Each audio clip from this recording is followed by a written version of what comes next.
Well, as you can see from the title, once again, I got laid off.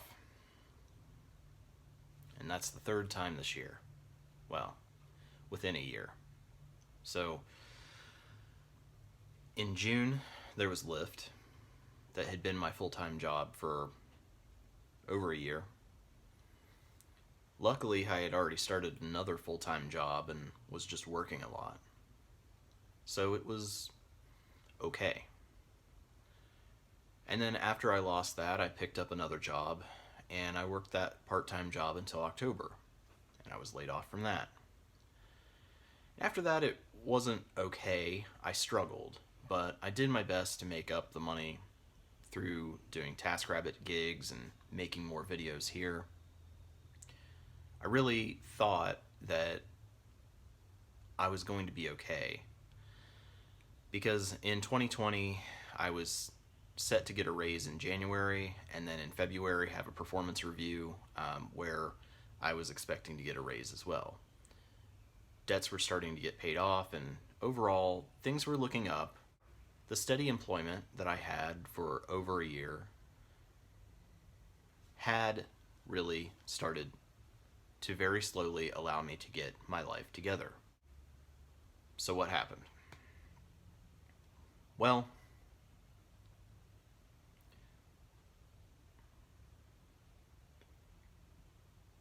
I've stayed with the same employer for over a year now, and there were many reasons for that.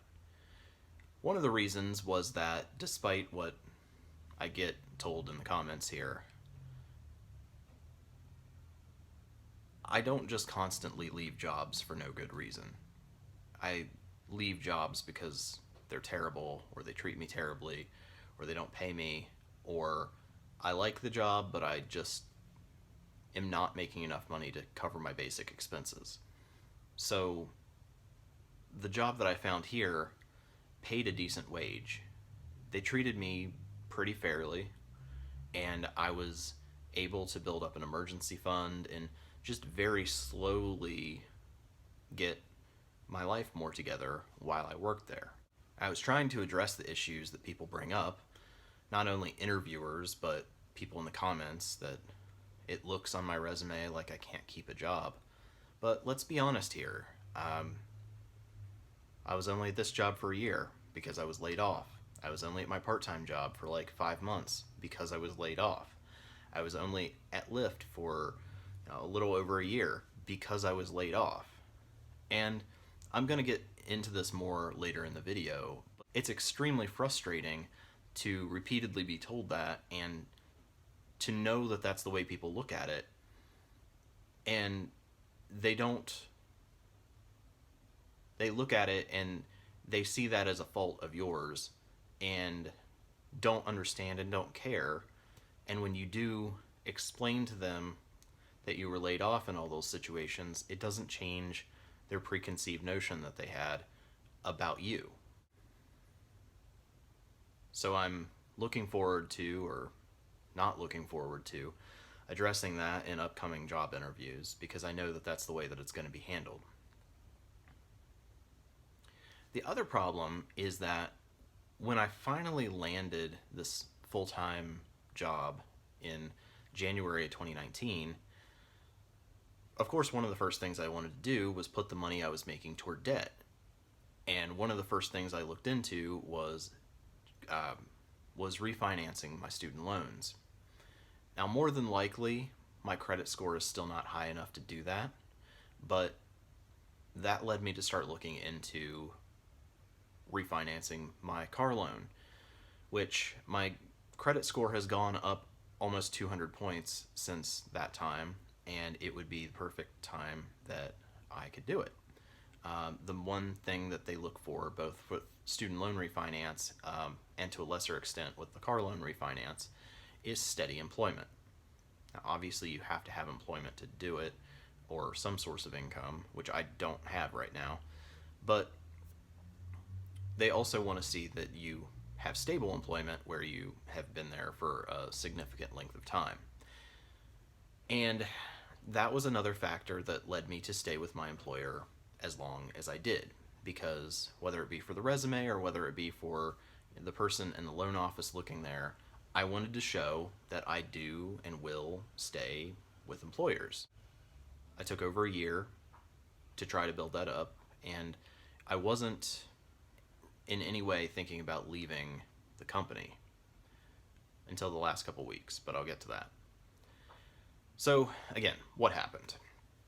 Well, so just to tell you guys, I worked at a startup, and it was a very early stage startup when I started there. I was the 60th employee hired for the company.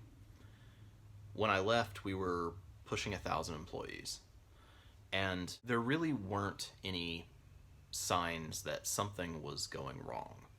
The only thing that I could maybe think of is during the summer, we had a period of about a month where there just wasn't much work coming in. We were all sort of demoralized, and we all kind of thought like layoffs might be coming, but they assured us that they weren't. They assured us that they would not do that to us, and they didn't. They fixed the problem, and the work started coming back in, and everything went back to normal. Then, about a week before Christmas, my boss's boss's boss, so the director of the center, of like the office that I worked for, brought us all, my entire team, into a meeting, and he said essentially that our team had been outsourced, but that they weren't going to lay us off or anything like that. It was that they were just going to transfer us to other teams. And we were told at that time that we had the option to go to a position lower than ours, but we would keep our same pay rate, or we could go to the position above ours, which outside of management is the highest that you can get, and we would get a $1 per hour pay increase. Well, nobody ever confirmed with me what I wanted to do, but I certainly didn't want to go back to the customer service position, because for really any other reason, I didn't want to be on the phones. Email or live text would have been fine. I just didn't want to be on the phones. So I just kind of went along with it, and I started doing the training for the new position. Essentially what happened is we had a period of time for a few weeks where we kind of had some work and kind of didn't have some work, and we weren't really sure exactly what was going on. But starting on January 6th of this year was when we were officially in our new positions. And that is, I'll call it Tier 3, because they had, at that time, a tiered ranking for the positions in our office, with Tier 3 being the highest. So we started doing training classes, and we did those not on the 6th, but a few days after that.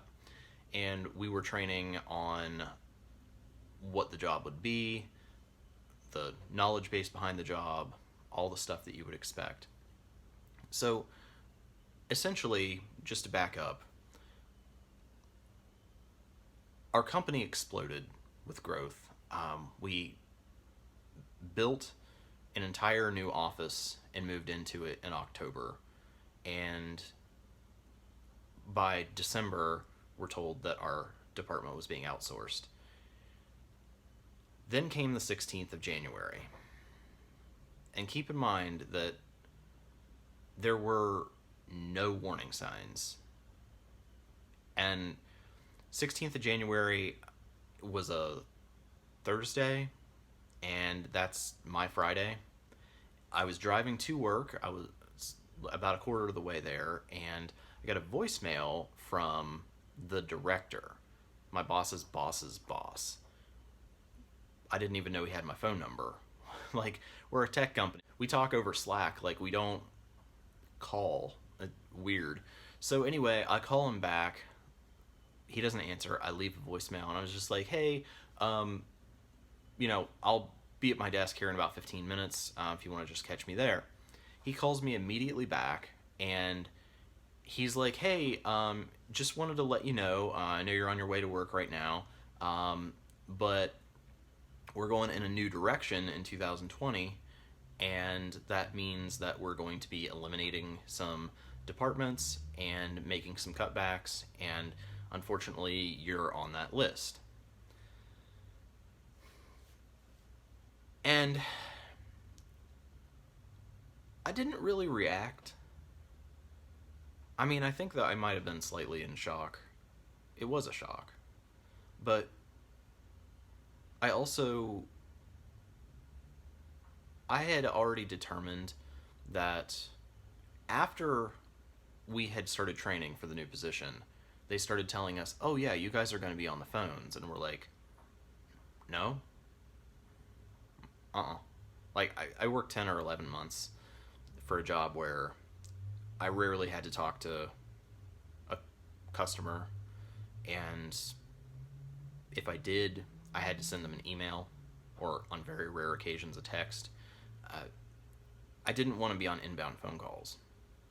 And had I known that that was part of the job, I would have just started looking for jobs as soon as they told us that we were going to be switched to tier 3.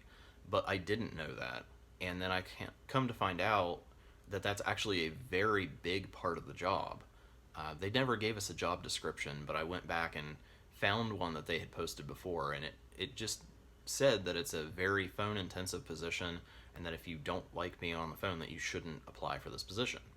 Well, of course, I wasn't being given a choice. It was either, well, I mean, truthfully, I wasn't being given a choice, but either I was going or I could refuse and probably get fired.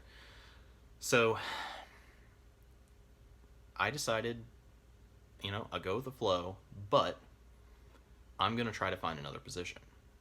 Now, this company has been very good to me, so I went and checked out a job at another location we have here and was trying to transfer. I didn't end up doing that for a multitude of reasons I won't get into here.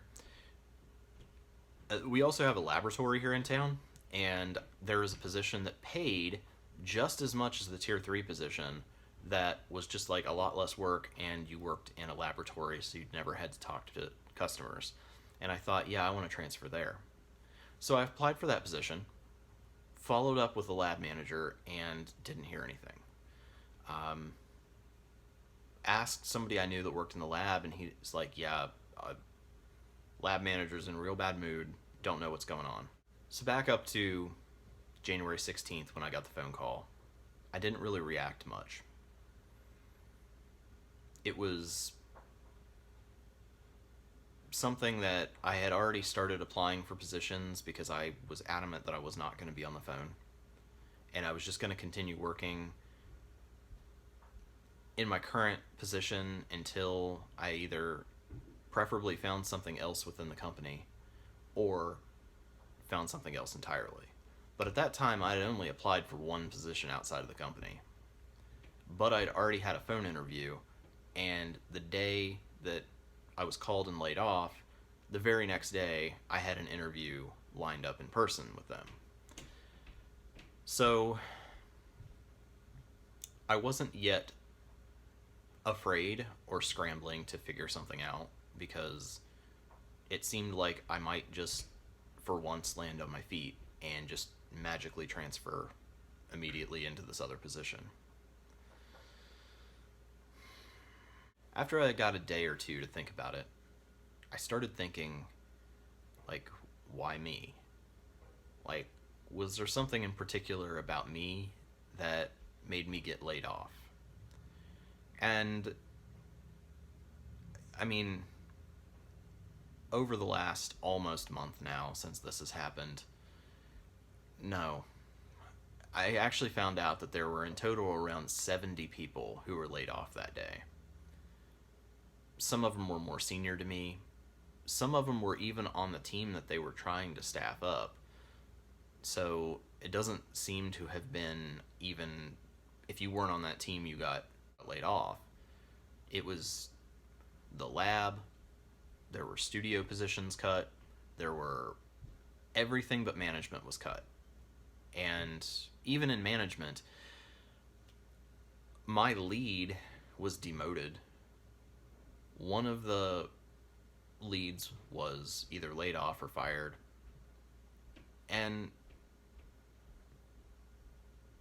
Yeah.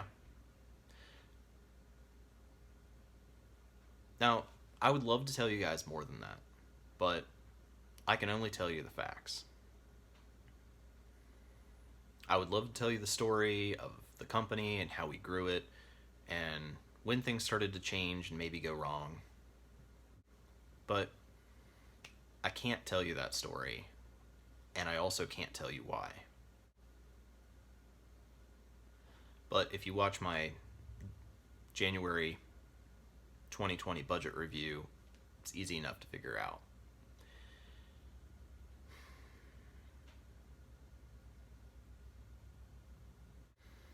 So, what does all this mean? Well, it means maybe that all of the progress that I've made over the last year, as far as saving up an emergency fund, I mean, that's what this is for, right? To use in a situation like this. But if I have to use it now, I basically lose all the progress that I've made in the last year. And then what happens when it's gone? I don't have anyone to help me. I don't really have a support system. And I mean, not only does this totally change my focus from paying off my debt and getting things set up for financial security in the future, but it switches things completely into a survival mode where I have to spend as little as possible and just do whatever I have to do to make money and to keep my belongings and to keep myself fed.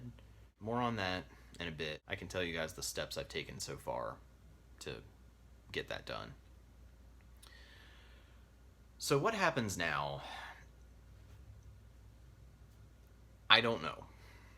I mean, best case scenario, I get a job right away, and any money that I have left at the time that that first paycheck from the new job comes in, well, that can all go toward debt.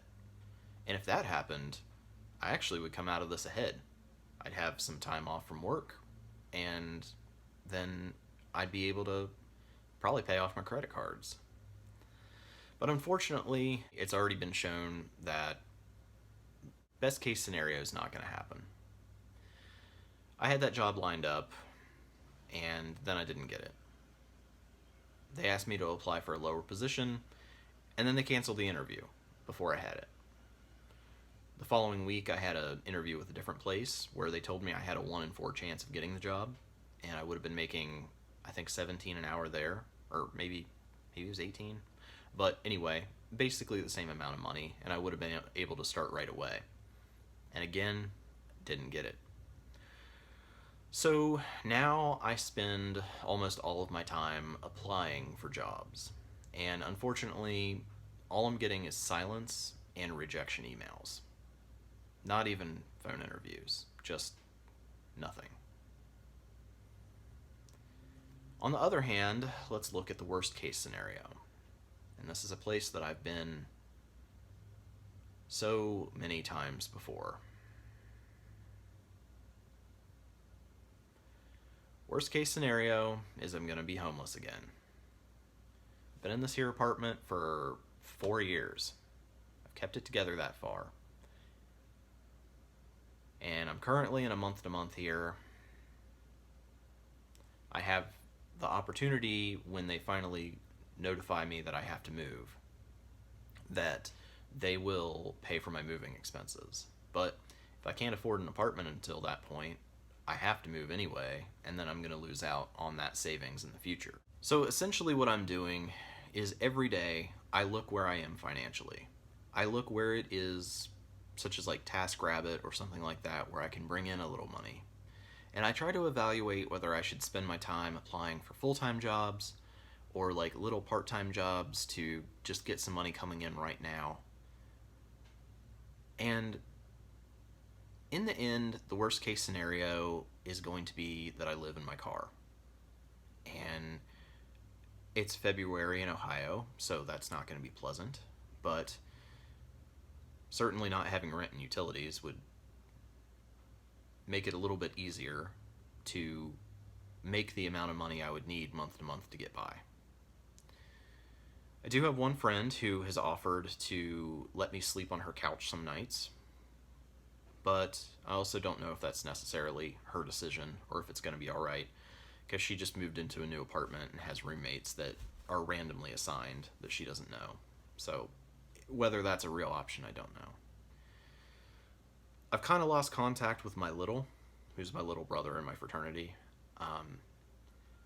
He lives in Minneapolis, and although we haven't spoken in months, I know if I told him I was in a crisis that he would let me come up there. Now, I don't necessarily want to drop everything and move to Minneapolis and sleep on someone's couch and not know if my job's prospects are any better there, but it is an option. Another option, and I know I mentioned this in a previous video, although I can't remember if I put it out yet because I'm pre-recording, but my ex-girlfriend had planned to move in here and split rent with me, and then because of some issues that came up with her, she had to put that off for about a year. So she's going to be getting an apartment back home in my hometown, and I'm helping her look for those apartments. So it is also possible that if she then has her own place, that maybe I could stay with her for a while. I don't want to ask her for help. I would more so like to just help her out, but our situations have just switched in the last 30 days. So if she does get that place, we've talked about me staying there occasionally when I come visit her, but I think it's going to be more so like maybe like, hey, can I stay here for a couple months and find a job? Unfortunately, down there, jobs don't really exist. It is possible to find something, but extremely, extremely difficult, and it's going to be a very low wage job. So does a place to stay for free counteract being able to find a job? I don't know. If I were further in my YouTube journey, where I was making, let's say, $2,000 a month off AdSense or anything that came through the YouTube channel a month, I could move down there and I could just work remotely, right? The problem with living down there is just that there are no jobs. So that is maybe still an option if I can really push my YouTube channel to get to making approximately $2,000 a month. And that is considering that I'm going to have my own apartment and utilities. If I were to stay with her, or I could live in my car there too. Actually, it would probably be easier to do that there than it would be up here. That's also an option. So there's a lot going on, and I don't know how exactly any of this is going to play out. But those are the two extremes, like either right away, which we've already established isn't going to happen, or homeless. And if the homeless option is the one that happens, then while I still have some money, I'm going to get everything packed up in a U-Haul. I'm going to take it down to my college town where my storage unit is, and I'm going to put everything in there. I think that I can still scrounge by to make enough money every month to pay the $65 for the storage unit. And essentially, if I can just live in my car and do this, yeah. I know some people will think that this is ridiculous, but it's not the first time in my life I've had to do this.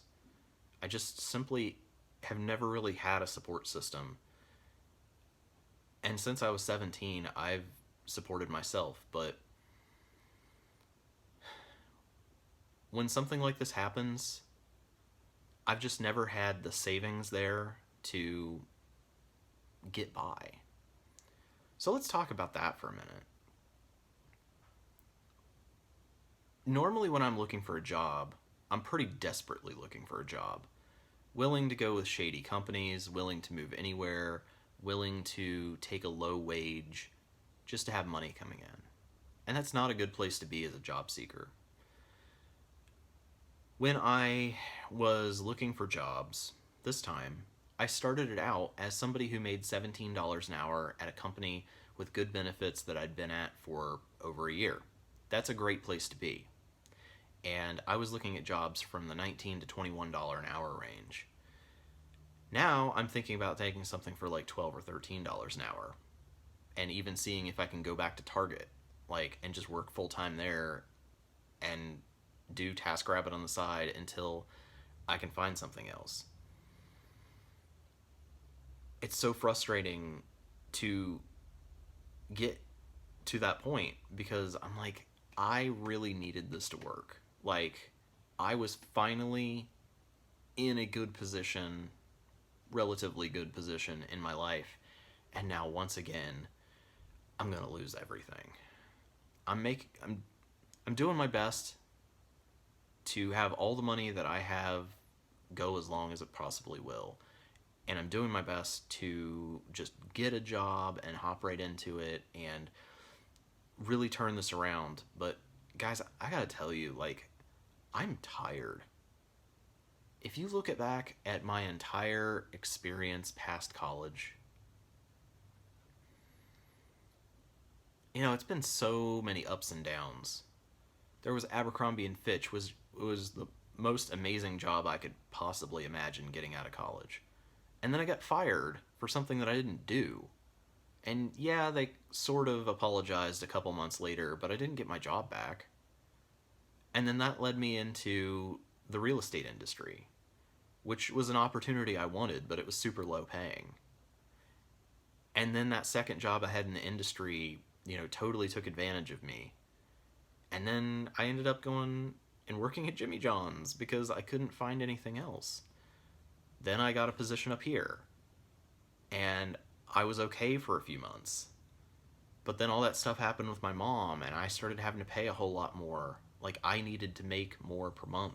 And I applied for jobs for nearly 2 years and couldn't find anything. And then I was self-employed through Lyft and recruiting for a while, and I was really good at it, but they kept cutting the pay. And then finally this job I just got laid off on was supposed to be me finally getting back on my feet and being secure. So my point is this. I'm really frustrated because I really am trying to get my finances together and my life together. There's so much I need to do. My mom needs help with things. I've got a tooth that I had a root canal on 7 years ago that desperately needs a crown. I haven't been to a medical doctor in 20 years, literally, since January of 2000. I might be dying, I don't know. I can't afford to do any of the things that I need to do, and I don't know what to do differently, because I feel like I've done all the things right. I went to college, and a damn good college. I got a good education and a degree that hasn't gotten me any job. And while I can occasionally find steady employment, it doesn't last. I keep getting laid off, and I have so many expenses that while I'm employed, I can't build up a sufficient emergency fund to last me through long periods of unemployment while I look for something. So, I've told you the best case and the worst case scenario, and more than likely it's going to fall somewhere in the middle of that. But I do have plans in place to take care of the things that I need to take care of. And I will, in some semblance of the way, survive. But to update you on what I'm doing now, my days consist mostly of applying for jobs. And like I said, I'm not getting much as far as responses right now.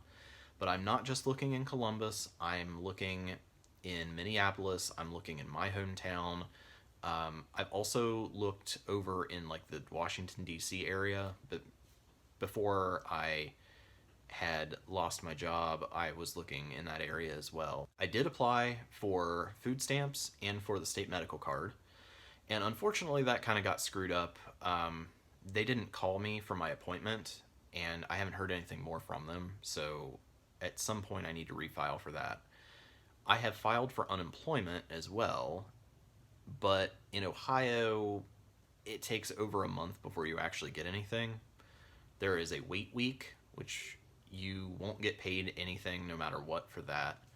And then you get paid for the other weeks, but for some reason it's telling me that mine is 290 a week, which is not right because it's supposed to be 50% of your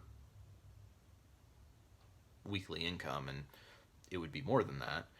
So I haven't heard anything from anyone in that office. I've just been filing my weekly claims, and I guess eventually I'll hear from them.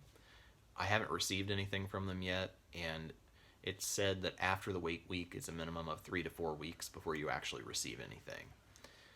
I've only done unemployment once before. It was like 3 years ago, and that wasn't the case then. But I don't know. I just have to wait, I guess.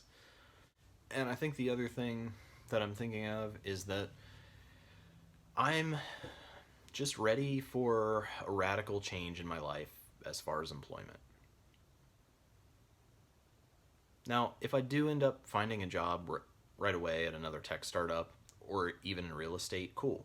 And I might even just be happy with that. But I'm so tired of struggling. I'm so tired of making things work day to day, year after year. It is exhausting. So I'm also looking into some high paying jobs. I looked into truck driving, but it turns out even the free truck driving schools, you have to either sign an employment contract for a period of time or you have to pay them tuition for the quote unquote free education. I'm looking into the trades and even looking into some like scholarships and stuff for going to these apprenticeship schools. The biggest problem I find with all of these is that the training is unpaid, and obviously, like, well, can't really do that.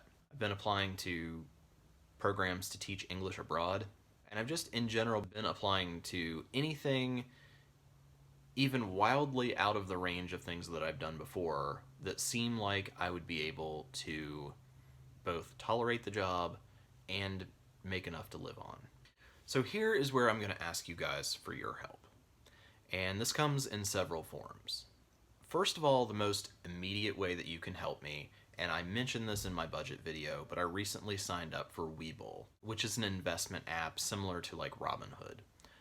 I'll have my link in the description below and in the pinned comment, and all you have to do is sign up and I'll get a free stock. You get one too. If you deposit any money, even a penny, you also get a free stock and I'll get one too. Or maybe I don't get one that time, but you will anyhow. The point is, what I'm planning to do, because it's an investment account rather than a retirement account, is any free stock that I get, I'm just going to cash it out and just use that as income. The second thing that you can do is give me some suggestions of places that pay at a very minimum $15 an hour. I mean, 15, 16, 17, 18 would be the range that I would need to just barely get by. The jobs I was looking at and applying for were like $19 to $23 an hour. So if you know any of those that I qualify, cool. But I know that there are some companies that have raised their minimum wage to like 16 or 17 an hour. The stipulation being that other than commuting to the job site, I don't want to use my car because that's just going to cost me money in gas and it's going to cost me depreciation on the car. So that cuts out things like Uber and Lyft or DoorDash or any of those kinds of things. And kind of along the same lines, but the third thing is if anyone is in the Columbus metro area and is able to help me out as far as, you know, maybe you work somewhere and you know of an internal position that's not going to be listed on a job site and can recommend me, yeah, I mean, hook me up. Send me an email. It's in the About tab on my channel here, or it's just markgoudyofficial@gmail.com. And finally, the last thing is, and this is one of the things that will help more long term, is if you guys can share some of my videos. I don't normally ask for this type of thing because especially personal one-on-one videos like this, subscribers like. If you're somebody that doesn't know my channel, you probably don't care. But some of the other videos, like the benefits of defaulting on a student loan or my student loan debt story, things like that, that other people would have interest in, yeah, give them a share on your social media or in a group on Facebook or whatever, because it will help me to continue building the YouTube channel. And I think long term, because I've been with YouTube now for almost 6 years, I think this is going to be that light at the end of the tunnel where eventually I'm not going to have to rely on all these unreliable jobs for a source of employment. That it will just come through here, I'll be self-employed, and once I'm able to stop working traditional jobs a little bit because of the money coming in from here, then I can put more effort into the content here and buying proper lighting and background and things like that, and really make this a professional job. And like I said, as of right now, that's about $2,000 a month that I need to be making. Depending on the month right now, because it does fluctuate throughout the year, I make about $65 to $200 a month on AdSense. So I'm at the high end, a tenth of the way there. So it's not completely unrealistic to think that I could be there within a year or two. If something crazy happens, maybe it could be this year. But my point is, if you guys, I mean, you're already watching this video, so if you're invested that much that you've stuck around to this end of the video, then, help me out. I really do appreciate that. And in closing, I just want to say that I'm not upset that I lost my job. I'm just really frustrated. I'm frustrated that I keep getting laid off. When you combine that with how difficult it is for me to get a job, for whatever reason that is, it just means that, once again, once I lose a job, I'm just plunged into chaos. And will be just miserable for months until I find something. And then maybe even after that, if it's just a job I don't like. It's really frustrating to just continue to be used by businesses for labor and then, tossed aside when they're done with you. And that's not just my current place, it's all these places. You just get blindsided by it. So one day I know that I have to work for myself, because I'll not screw myself over like that. And when it comes to that day, I will have a lot less to worry about, and I can spend a lot more time and creative energy on focusing on making better content for the channel. So anyway, guys, that's the story. That's as much of it as I can tell you. I can tell you what happened, I just can't tell you, anything bad, essentially. But with that being the case, I'm in a rough position again. And I will continue making videos. I will continue to strive toward that financial independence that can come through YouTube. And I feel like whatever happens to me, I'm going to be able to make some content for you guys about it, whether it be moving to West Virginia, or how I live in my car in Columbus, or, or whatever the case may be. At the very least, you guys are going to get a new series of job searching videos where I talk about my ridiculous interview experiences. If you made it this far in the video, thank you for listening to my rant. This video is really to update you guys, but I realize that I'm kind of ranting as well. And with that being the case, just stick around, see what happens. And if you do have any suggestions for me of how I can get some help, or any jobs, not just to apply for in general, but just jobs I could actually get, or you have some say in hiring for, that would be great.